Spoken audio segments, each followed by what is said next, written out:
एक नगर में एक लड़का रहा करता था और उसका दिमाग बहुत तेज था और उसकी खासियत यह थी कि वह किसी भी चीज को बड़ी जल्दी और आसानी से सीख लेता था।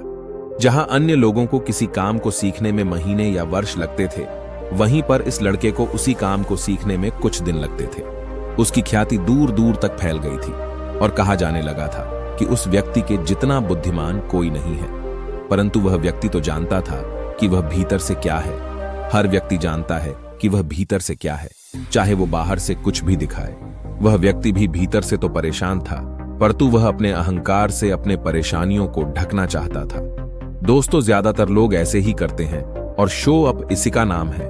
वह व्यक्ति अपनी प्रसिद्धि को और बढ़ाने के लिए तरह तरह के काम सीख रहा था। वह चित्रकारी करना जानता था, वह मूर्ति बना सकता था और वह गीत गा सकता था, और वो दुनिया जहान का हर वो काम सीख चुका था जो उसने अब तक देखे हुए थे। इसीलिए उसे अपनी बुद्धिमत्ता पर अहंकार था, क्योंकि कोई भी साधारण आदमी एक काम कर सकता है या 2 काम कर सकता है या ज्यादा से ज्यादा 3 काम को कर सकता है, परंतु वह तो सैकड़ों काम को कर सकता था और बहुत अच्छे से कर सकता था। इसीलिए उसे अपनी बुद्धिमत्ता पर अहंकार था।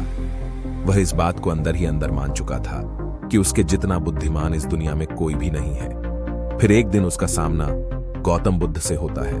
उसे पहली बार एक ऐसा व्यक्ति दिखता है जिससे उसे ईर्ष्या होती है। अब तक उसने ऐसे लोग देखे हुए थे जो उससे ईर्ष्या करते थे, और जहां ईर्ष्या होती है वहां तुलना का होना निश्चित है। वह व्यक्ति अपनी तुलना गौतम बुद्ध के साथ करना शुरू कर देता है। वह देखता है कि बुद्ध के पास तो एक भिक्षा का कटोरा है, और लेकिन उसके पास धन की कोई भी कमी नहीं है। बुद्ध के वस्त्र तो साधारण से थे, परंतु उसके वस्त्र बहुत कीमती हैं। बुद्ध तो जमीन पर नंगे पैर चलते हैं, परंतु वह नंगे पैर नहीं चलता। इसी तरह से वो आदमी सैकड़ों चीजों से अपनी तुलना गौतम बुद्ध के साथ करने लगता है, परंतु हर तुलना के बाद भी वह पाता है कि उसकी ईर्ष्या बुद्ध के प्रति 1% भी कम नहीं होती। वह व्यक्ति मन ही मन सोचता है कि मैं इस भिक्षु से अपनी तुलना क्यों कर रहा हूं, जबकि मेरा जीवन इससे 100 गुना बेहतर है। लोग भी बुद्ध का सम्मान कर रहे हैं। आखिर इसके भीतर ऐसा क्या है जो मुझ में नहीं है, और जिसके कारण मेरे भीतर इसके प्रति ईर्ष्या है। बहुत देर अपने मन में उलझे रहने के बाद वह व्यक्ति तय करता है कि वह बुद्ध के पास जाएगा और उनसे पूछेगा कि उनकी उपलब्धि क्या है। वह व्यक्ति अपने सेवकों के साथ बुद्ध के पास जाता है और उनसे कहता है कि मैं इस इलाके का सबसे बुद्धिमान व्यक्ति हूं, और आप अपने आसपास जो भी देख रहे हैं मैं वो सब करना जानता हूं। किसी भी कार्य को सीखने में मुझे बहुत ही कम समय लगता है। सभी लोग मेरा सम्मान करते हैं, परंतु इस सब के बाद भी मेरे भीतर आपके लिए ईर्ष्या है। मैं यह जानना चाहता हूं कि आपकी उपलब्धि क्या है। ये सब लोग आपका आदर सम्मान क्यों कर रहे हैं। उसके बाद बुद्ध कहते हैं कि वैसे तो मेरी कोई उपलब्धि नहीं है, परंतु तुम कह सकते हो कि मेरी एक उपलब्धि है। वह व्यक्ति पूछता है कि क्या मैं जान सकता हूं। तो फिर उसके बुद्ध कहते हैं कि मेरी एक उपलब्धि है कि मैं सभी उपलब्धियों को छोड़ चुका हूं। वह व्यक्ति बुद्ध से पूछता है कि मतलब मैं कुछ समझा नहीं। बुद्ध उस व्यक्ति से कहते हैं कि क्या तुम्हें प्रशंसा अच्छी लगती है। वह व्यक्ति कहता है कि प्रशंसा तो सभी को अच्छी लगती है। उसके बाद बुद्ध कहते कि क्या तुम्हें निंदा अच्छी लगती है। तो वह व्यक्ति कहता है कि भला इस दुनिया में कौन है जिसे अपनी निंदा अच्छी लगे।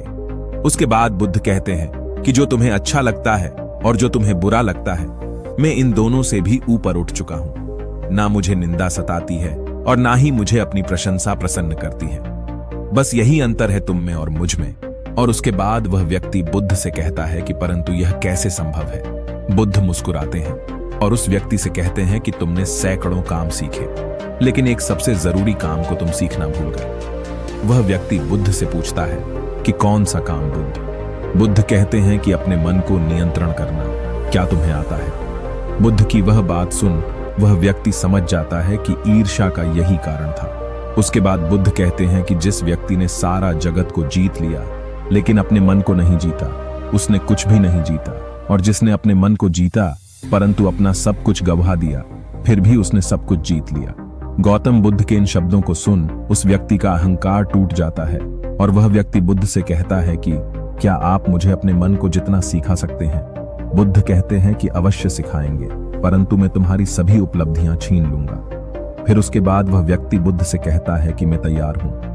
उस दिन से वह व्यक्ति ध्यान करना शुरू कर देता है, क्योंकि ध्यान ही वह तरीका है जिससे आप अपने मन को अपने वश में कर सकते हैं। दोस्तों, अगर आप ध्यान क्या है और ध्यान कैसे करें और उसके अनगिनत फायदों के बारे में जानना चाहते हैं तो आप हमारे चैनल की वीडियो को जरूर देखिए। दोस्तों, आज आपने बुद्धिमान कैसे बने और बुद्धिमान किसे कहते हैं से सीखा कि वास्तव में बुद्धिमान व्यक्ति वही है जो अपने मन का शासक है, वो नहीं जो अपने मन का गुलाम है। अगर आपको हमारे द्वारा लिखा हुआ बुद्ध से जाने बुद्धिमान कैसे बने और बुद्धिमान किसे कहते हैं ये वीडियो पसंद आया होगा और आपके लिए उपयोगी साबित हुआ होगा तो अपने दोस्तों के साथ इस वीडियो को जरूर शेयर कीजिए।